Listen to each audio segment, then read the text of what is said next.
1 2 3 happy new ইয়ার। বছরের প্রথম দিনেই চলে গিয়েছিলাম সবাই মিলে ইকো পার্কে। এসেই ব্রেকফাস্ট নিয়ে বসে পড়েছিলাম।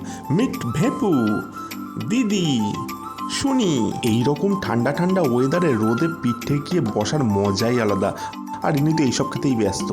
ইকো পার্কে আসবার ছবি তুলবো না তা তো হয় না। ছবি টবি তুলে সোজা চলে এসেছিলাম জাপানিজ ফরেস্টে, ইকো পার্কের ভেতরেই। দারুণ জায়গা। আর এই যে বুদ্ধিস্ট প্যাগোডা। ইকো পার্কের সকালের পরিবেশটা একটু দেখার মতো। একটু ফাঁকা ফাঁকা থাকে আর লেকের ধার দিয়ে হেঁটে যাওয়ার একটা আলাদাই মজা। ঠান্ডা ঠান্ডা হাওয়া দিচ্ছিল।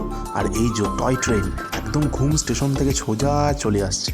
ঘুরতে ঘুরতে সোজা চলে গিয়েছিলাম রেন ফরেস্টে। উড়ি বাবা কি ঠান্ডা। তারপর ফোয়ারা টোয়ারা দেখে সোজা গিয়েছিলাম ট্রি হাউসে। ছবি টবি তুলে দিদি যখন ওপর থেকে নিচে নামছে পায়ে গিয়েছে গুঁতো। তারপরে লাঞ্চ টাঞ্চ করে সোজা চলে গিয়েছিলাম সেভেন ওয়ান্ডার্সে। আমার তো সব থেকে সুন্দর লাগে তাজমহলের রেপ্লিকা। এটা বেশ ভালো, সন্ধেবেলায় আরও ভালো লাগছিল। আর ছিল কলোজিয়াম অফ রোম, এটাও সন্ধেবেলা বেশ ভালো লাগছিল। কয়েকটা ছবি টবি তুলে সোজা চলে গিয়েছিলাম একদম গ্রেট ওয়াল অফ চায়না দেখতে। অন্ধকারে আলাদাই লাগছিল। রাতের বেলায় পিরামিডগুলোকে দুর্দান্ত লাগছিল। তো আজকের মতো bye bye. Once again happy new ইয়ার।